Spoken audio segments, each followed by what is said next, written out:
He walked out of the courtroom smiling. He had the house, the money, the business. Everyone thought I lost everything in the divorce. But what my husband didn't know was that he took exactly what I wanted him to take. Short pause. Because what he really took was his own destruction. They say divorce reveals who really won. That day, my husband stood tall in front of the judge, confident, arrogant, untouchable. He took the mansion we once called home. He took the company I helped build from nothing. He took every dollar, every asset, every public victory. I didn't argue. I didn't fight. I didn't even cry. People whispered behind my back, "She's finished." She was too weak to fight. What they didn't see was the silence hiding my plan. Because while he was busy celebrating his biggest win, he had no idea he had just signed his name onto the darkest chapter of his life. And this is the story of how my husband took everything in the divorce, without realizing what he was really taking. Hello, dear listeners. Thank you for joining me today. Before I begin my story, I would be very happy if you subscribed to the channel and left a comment writing which state or country you're listening from. It always warms my heart to see how far stories travel. So now, let me tell you this story. Sit back, relax, and enjoy. My name is Naomi Carter. I live in Atlanta, Georgia. And until recently, I was someone people barely noticed. Not because I was invisible, but because I learned very early in life that silence keeps you safe. Silence lets you observe. Silence lets people underestimate you. And sometimes, silence is the only shield a woman has when the world decides she is replaceable. I used to believe marriage was protection. I used to believe love was loyalty. I used to believe that if I gave enough of myself, someone would never dare to take everything from me. I was wrong. I met my husband, Ethan Carter, 12 years ago in a place where dreams went to either survive or die quietly. We were both broke, both ambitious, both pretending we weren't afraid of failing. Ethan was charming in that dangerous way, the kind of man who speaks with certainty even when he has no idea what he's doing. He had big ideas, big plans, and an even bigger ego. I, on the other hand, was cautious, calculated, always thinking 3 steps ahead. People often mistook my calm for weakness. That mistake would follow me for years. When Ethan talked about building a company, everyone laughed. Everyone except me. I believed in him when no one else did. I helped him write proposals at 2 in the morning. I corrected his numbers. I refined his pitches. I turned chaos into structure. Quietly, efficiently, without asking for credit. When the business finally started to grow, Ethan became someone else. Success didn't change him. It revealed him. Suddenly, we became I. Suddenly, my sacrifices became expected. Suddenly, my silence became convenient. I stayed anyway, because love, I thought, meant endurance. The first time Ethan cheated, I knew. Women always know. The late nights. The guarded phone. The way his eyes stopped seeing me. I confronted him once. Calmly. Softly. He laughed. Not because it was funny, but because he didn't think I'd leave. And he was right. I didn't. Years passed. The company grew into a multi-million-dollar enterprise. We moved into a house people took pictures of when they drove past. Ethan wore tailored suits now. Expensive watches. Confidence that bordered on cruelty. And me? I became a background character in my own life. I hosted dinners. Smiled for photos. Played the role of the supportive wife, while my name slowly disappeared from conversations I once led. Still, I stayed. Because walking away from something you helped build feels like erasing yourself. The divorce didn't happen suddenly. It was planned. Just not by both of us. One evening, Ethan came home unusually calm. No phone calls. No sarptoon. No impatience. That's when I knew. He sat across from me at the dining table, the same table I picked, paid for, and polished every week, and said words that would rewrite my life. I want a divorce. No apology. No explanation. No emotion. Just a statement. Like he was announcing a business decision. I remember nodding. I remember saying, "Okay." And I remember the exact moment his eyes changed, because he expected tears. Begging. Fear. Instead, he saw nothing. That disturbed him more than anger ever could. The legal process was swift. Ethan had already prepared. Lawyers. Documents. Strategies. He wanted everything. And I gave it to him. The house. The company. The cars. The accounts. I didn't fight. I didn't argue. I didn't even ask for alimony. People thought I was insane. My own friends pulled me aside and whispered, "Naomi, this isn't strength. This is surrender." They were wrong, but I let them believe it. Inside the courtroom, Ethan stood tall, confident, smiling. He shook hands with his lawyer like a victorious general. The judge glanced at me more than once, perhaps trying to understand why a woman would walk away with nothing. When the papers were finalized, Ethan leaned close enough for only me to hear. "You should have fought harder," he said. "This is what happens when you're too soft." I looked at him and smiled. Because What Ethan didn't know, what no one knew, was that this divorce wasn't the end of my story. It was the beginning of his. Every asset he rushed to claim, every document he signed without reading, every responsibility he proudly accepted. They were heavy, and weight always reveals who is strong enough to carry it. As I walked out of that courtroom, reporters rushed past me. No one asked me questions. No one cared. I was the woman who lost everything. And for the first time in my life, I was free. That night, I returned to a small apartment I had rented quietly months earlier. no luxury. No security guards. Just silence. I sat on the floor with a single glass of wine and allowed myself one deep breath. Not of grief, of relief. Because now I could finally stop pretending. Ethan celebrated that night. I know because mutual friends posted photos. Champagne. Laughter. Victory smiles. The caption read, "New beginnings." I almost laughed. He had no idea what he had really taken. And he had no idea what was coming next. The first week after the divorce felt unreal. I woke up every morning expecting panic to hit me, the kind people warn you about when you lose everything. But it never came. Instead, there was quiet. Not the lonely kind. The powerful kind. Silence without fear is dangerous. And I was finally dangerous. Ethan wasted no time enjoying his victory. He moved his new girlfriend into the house within days. A younger woman. Loud. Flashy. The kind who mistook attention for value. She posted pictures everywhere. The marble staircase, the pool, the office that once belonged to me. One caption caught my eye. "Boss wife energy." I smiled. She had no idea what that office really held. While Ethan was busy showing off his win, I was unpacking boxes in my small apartment. Inside one box was a plain black folder. No label, no name, just numbers and signatures.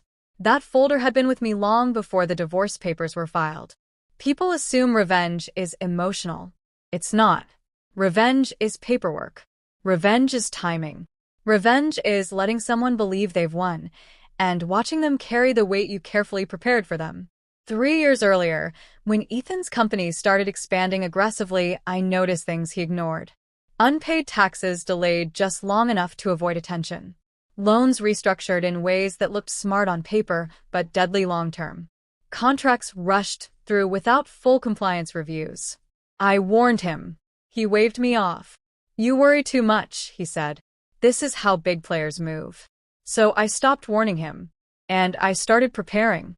I met quietly with a financial advisor, not ours. I consulted a corporate attorney, not his. I asked questions Ethan never thought to ask. What happens if the company grows too fast? What happens if liabilities are transferred during divorce? What happens when pride replaces caution? The answers were enlightening. The truth was simple. The company looked like an empire, but it was built on pressure.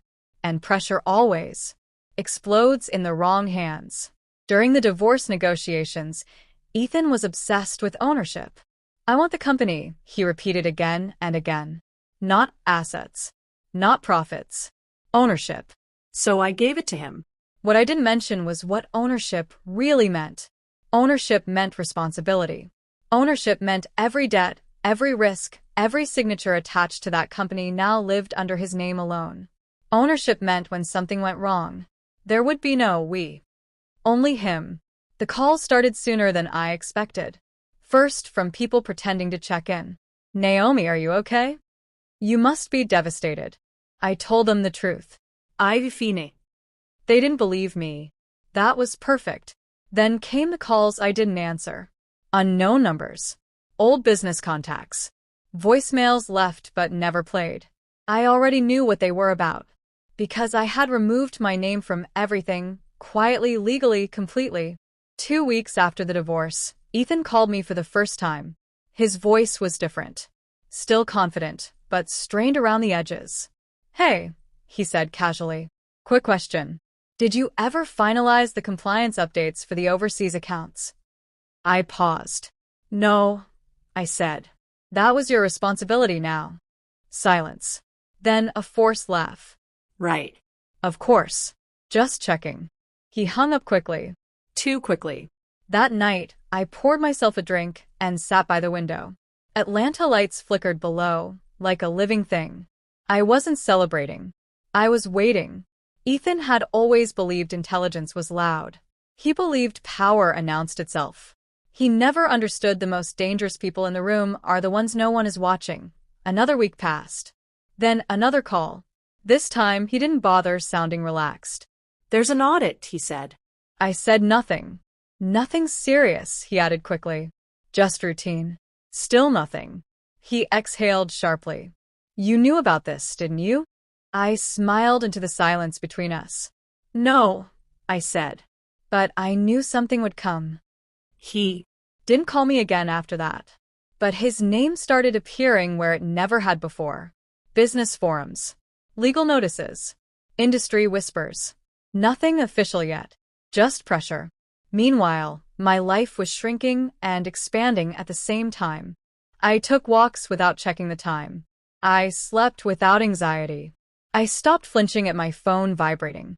For the first time in years, my life belonged to me. One afternoon, I received a message from Ethan's lawyer. Short. Professional. Cold. We may need to revisit certain aspects of the divorce settlement. I deleted it. You don't renegotiate with someone who already signed their fate. Ethan thought the divorce ended our story. He was wrong. It only separated the paths. Mine led to peace. His led somewhere far darker. Because the truth was this. I didn't walk away with nothing. I walked away with time. And time is something men like Ethan never respect, until it's too late. That night, I opened the black folder again. This time, I didn't read it. I already knew what was inside. I closed it carefully and whispered to myself. Let him carry it. The collapse didn't announce itself. It never does. It arrives quietly, disguised as inconvenience. Ethan missed his first board meeting 2 weeks after the audit notice. Not because he didn't care, but because for the first time in his life, he didn't know what to say. The men who once nodded at everything he spoke now asked questions. Specific ones. Uncomfortable ones. Questions I used to answer for him. I heard about it from someone who used to call me the real brain behind the company. He looked different, she said carefully. Not weak. Just unsure. I thanked her and ended the call. Unsure was only the beginning. Ethan's girlfriend stopped posting photos. No more champagne. No more captions about power and luxury. The house lights stayed off longer at night. The pool cover stayed on. Small details people never notice, until they do. Then came the lawsuits. Nothing dramatic at first. Just letters. Certified mail. Names of companies Ethan barely remembered signing contracts with. He always said, we'll deal with it later. Later had arrived. One afternoon, as I was grocery shopping, choosing fruit without rushing for the first time in years, my phone buzzed. Ethan. I stared at his name. I almost didn't answer. Almost. What do you want? I asked. Straight to the point. No softness left between us. His voice cracked. Just slightly. I need you, he said. Not us. Not help. Me. I laughed. Not out loud. inside. You don't need me, I replied calmly. You needed me years ago. Silence swallowed the line. They're saying I could be personally liable, he continued, faster now, for things that happened when you were still involved. I leaned against my kitchen counter. Am I? I asked. No, he admitted. That's the problem. The truth hurt him more than anger ever could. He was alone. Fully. Legally. Financially. Exactly the way he designed it. Can you at least explain what's happening? He asked. I closed my eyes. And for one brief second, I remembered the man I once loved, the man who believed in dreams, not domination. That man was gone. So was my mercy. I warned you, I said quietly. You just never listened. The call ended without goodbye. Weeks passed. The company's stock dipped. Then dipped again. Then froze. Investors pulled back, not because of scandal, but because of uncertainty. Nothing scares money more than confusion. Ethan tried to project confidence. Interviews. Statements. Smiles that didn't reach his eyes. But confidence without control is just noise. I watched from a distance. Always from a distance. Because the best seat to someone's downfall is the one they don't know you're sitting in. One morning, I opened my email to find a legal notice forwarded by mistake. My name appeared only once. As former spouse, no current association. I stared at that line longer than I expected. Then I smiled. That afternoon, I walked past the old office building. The one with my fingerprints still on its foundation. I didn't go inside. I didn't need to. Some chapters are finished the moment you stop knocking. Ethan's world was shrinking now. Friends became busy. Calls went unanswered. Invitations stopped coming. Power attracts people. Pressure exposes them. Late one night, he texted me. No greeting. Just words. I didn't know it was this bad. I stared at the screen, then typed back. Neither did I. It was true. Because even I hadn't imagined how fast everything would unravel once he stood alone. The final blow of this phase came quietly. A bank froze one of the company's primary accounts. Temporary, they said. But temporary problems have permanent consequences. Payroll delayed. Trust broken. Fear spread. Ethan stood exactly where I once stood in that marriage. Carrying weight alone. Unseen. Unprotected. And for the first time since the divorce, I felt nothing. Not joy. Not sadness. Not revenge. Just clarity, because this wasn't about punishment anymore. This was about balance. And balance always corrects itself. That night, I wrote one sentence in my journal. He finally understands what he took. The breaking point came on a Tuesday. Ordinary days are always the most dangerous. I was at a cafe downtown, laptop open, pretending to work while people moved around me, busy, unaware, alive. That's when the notification appeared. Not a message. A headline. Carter Holdings under federal review following financial irregularities. I didn't click it right away. I let the word sit. Because once something becomes public, it stops being manageable. By noon, Ethan's name was everywhere. Not in admiration. Not in success stories. But in questions. And unanswered questions are poison. The company issued a statement. Carefully worded. Legally polished. But people read between lines when money is involved. And investors panic faster than lovers leave. My phone rang. Again. And again. And again. This time, I didn't recognize the numbers. Journalists. Former partners. People who once ignored me. I let every call go unanswered. Silence had always been my weapon. That evening, Ethan showed up at my door. Unannounced. Uninvited. Unrecognizable. He looked smaller. Not physically, but emotionally. Like a man whose armor had cracked and was now cutting into his own skin. I just need 5 minutes, he said. His voice wasn't commanding anymore. It was pleading. I didn't move aside. I didn't smile. I didn't shut the door either. I let him stand there, suspended between past and present. They're coming after everything, he said quickly. The house. The accounts. The company. I said nothing. You knew, he continued, desperation bleeding through every word. You had to have known this would happen. I finally spoke. No, I said calmly. I knew you wouldn't survive it. That was when his anger surfaced. Sharp, defensive, desperate. You set me up. I tilted my head slightly. No, I replied. You rushed ahead without looking back. I simply stepped aside. He stared at me like he was seeing me for the first time. And maybe he was. I need you to testify, he said suddenly. 2. Say you were involved. That we made decisions together. I almost laughed. Almost. You asked for everything, I reminded him. And I gave it to you. His shoulders dropped. Defeat is loud when it finally arrives.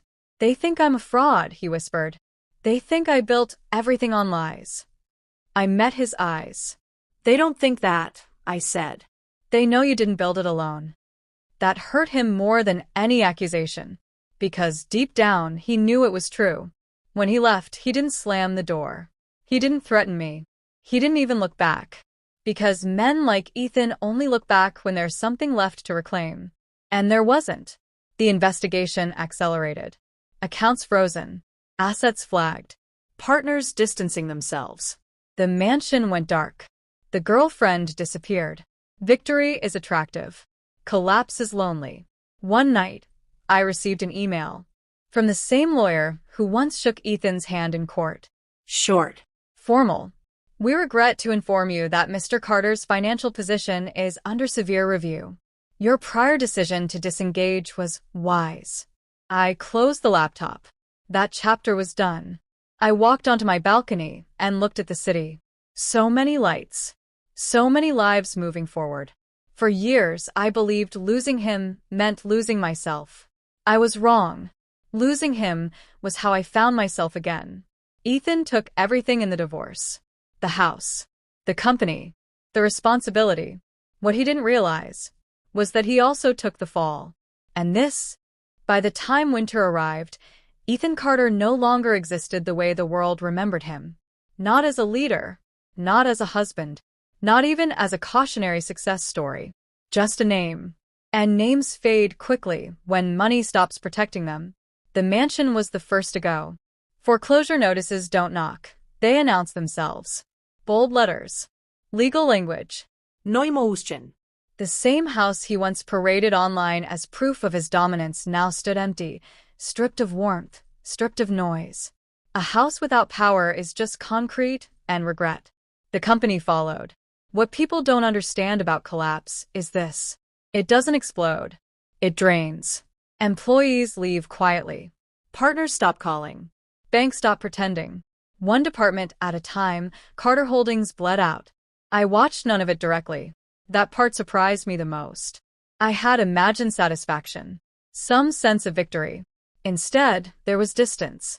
Like watching a storm move across a city you no longer live in. My life, meanwhile, was doing something unfamiliar. It was growing. I changed my routine first.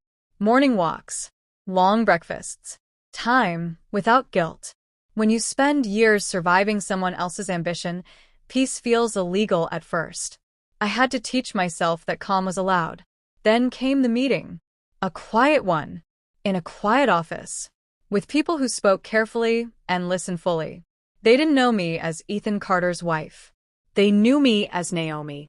And that mattered more than I expected. The trust finalized exactly as planned. Private. Secure. Untouchable. Not flashy. Not loud. Just stable. The kind of stability Ethan never respected. The irony wasn't lost on me. He chased growth. I chose foundation. And foundations last. News about Ethan became darker. Federal interest turned into federal pressure. Pressure turned into subpoenas. Nothing confirmed. Nothing denied. The worst kind of attention. One night, I ran into someone who used to work closely with him. She hesitated before speaking. I never realized how much you carried, she said, until he had to carry it alone. I nodded. That truth didn't need defending. Ethan tried to reappear. Not publicly.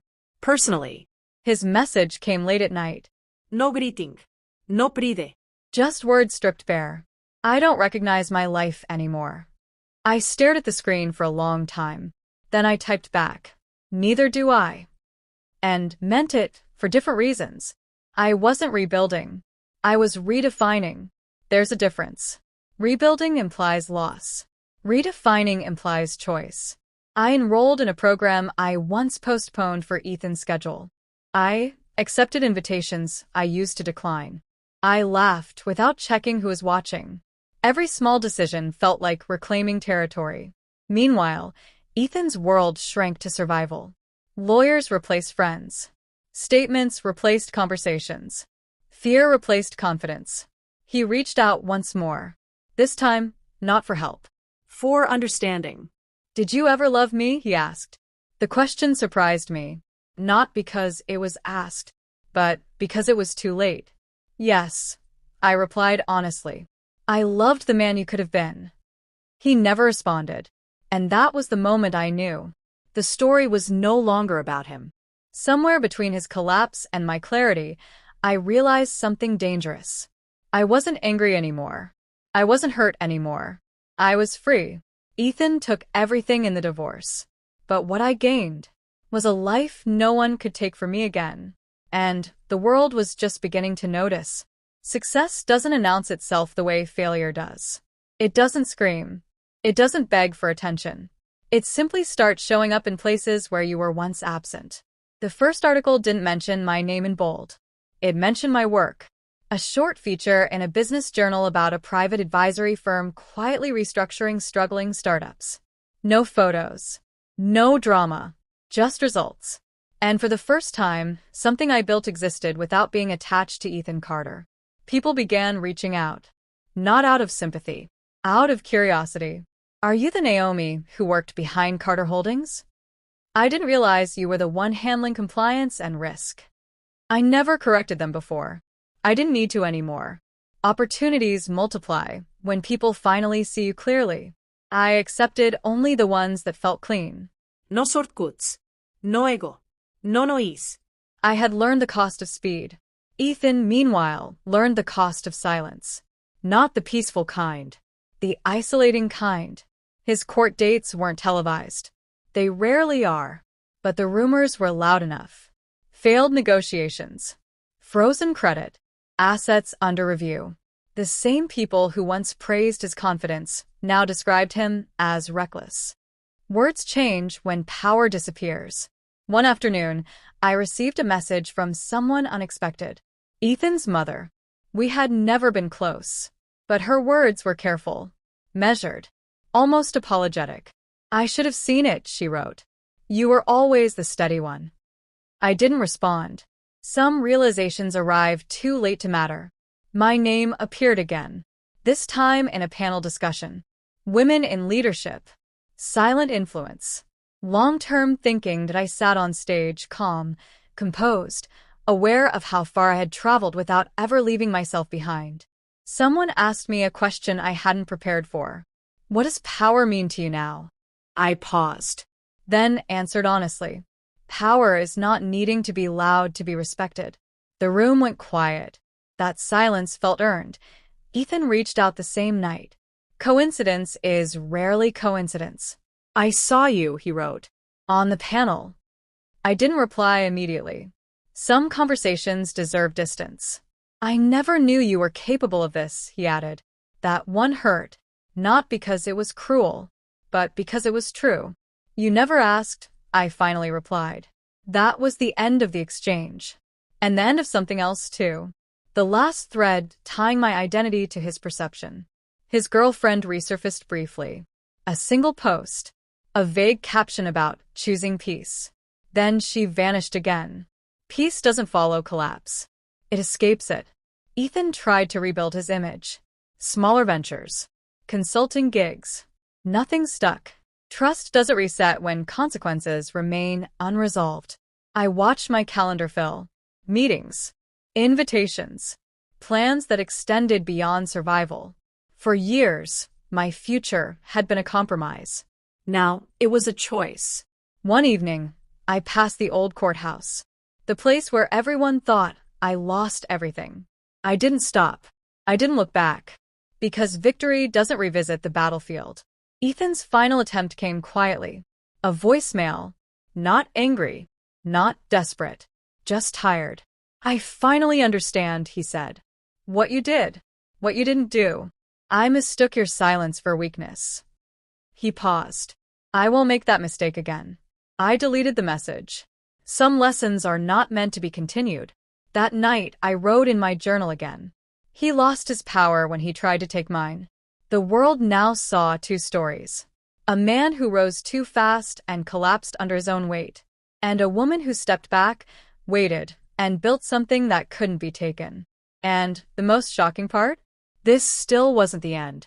Because sometimes the real ending isn't revenge. It's transcendence. It all ended quietly. Not with fireworks. Not with screaming headlines. Not with revenge porn or public humiliation. Just with truth. And sometimes, truth is louder than any shout. Ethan Carter no longer owned the empire he built. Not legally. Not financially. Not emotionally. He had everything he thought he wanted. And yet, nothing remained. I received a call from an old business partner. Naomi, she said cautiously. Everything's settled. The company is finally stabilized. It's under your guidance now. I smiled. Guidance. That word felt right. Subtle. Powerful. Permanent. Ethan's final confrontation came not with lawyers, not with threats, but with honesty. I never realized, he admitted one evening, voice low, vulnerable. You weren't weak. You were smarter than me. Patient. Prepared. Silent. I met his gaze. Calm. Yes, I said. I was. And I let you take the lead so you could show the world who you really are. His silence spoke louder than words. Because now he understood the cost of arrogance. The cost of underestimating someone who appears powerless. Weeks later, I stood at a conference hall, addressing an audience I never imagined. Women in business. Young entrepreneurs. Men who once ignored me. I spoke about strategy, patience, and foresight. About how quiet determination can be stronger than loud aggression. And the crowd listened. Ethan's name appeared in news articles occasionally, always in the context of lessons learned. He became a cautionary tale, the man who had everything and lost it. And I became a living example of survival, intelligence, and quiet power. One evening, I walked past the mansion he once owned. Empty. Silent. Stripped of its glamour. And for the first time, I felt nothing. No hatred. No regret. No triumph. Only peace. I had given up nothing. I had taken nothing through force. I had simply waited. Planned. Observed. And acted only when the world believed I had lost. Sometimes, the most powerful revenge isn't chaos. It's. The winter night was quiet. Too quiet for a city that never sleeps. I sat by the window of my apartment, the same small space I had claimed after the divorce, sipping wine, feeling the kind of calm I had not known in years. Ethan's name had not appeared in the news for weeks. Not because he recovered, but because there was nothing left to report. His empire had crumbled quietly. No lawsuits, no scandals, no public fights. Just silence. And that silence was louder than any headline could ever be. I remembered the courtroom. The moment he believed he had everything. The arrogance in his eyes. The way he smiled, certain of victory. How easily he underestimated me. And how beautifully I let him fall. Ethan reached out one last time. No anger. No pleading. Just honesty. I don't know how to fix any of this, he wrote. I never realized. I was the one who lost. I stared at the message. And for a moment, I almost felt pity. Almost. I didn't reply. Some lessons are meant to be experienced, not forgiven. The world had shifted. Carter Holdings stabilized. Under new, careful guidance, mine quietly and legally. The employees I had quietly protected were thriving. The investors who once doubted me now respected the calm hand that never flaunted power, but never failed to act. I walked past the old mansion one last time. It stood empty, dark, lifeless. a monument not to success, but to arrogance. Ethan's new life would be quieter, smaller. I would hear whispers of his attempts to rebuild. Attempts that would never reach the scale he once had. Balance had been restored. That evening, I met a young entrepreneur seeking advice. Her eyes wide, filled with dreams and uncertainty. "What does it take to succeed quietly?" she asked. I smiled. Not a boastful smile. Not triumphant. A knowing, calm smile. Patience. Observation. And knowing when to act. I returned home. The city lights flickered like stars below. I poured another glass of wine and leaned against the balcony. The past. The winter night was quiet. Too quiet for a city that never sleeps.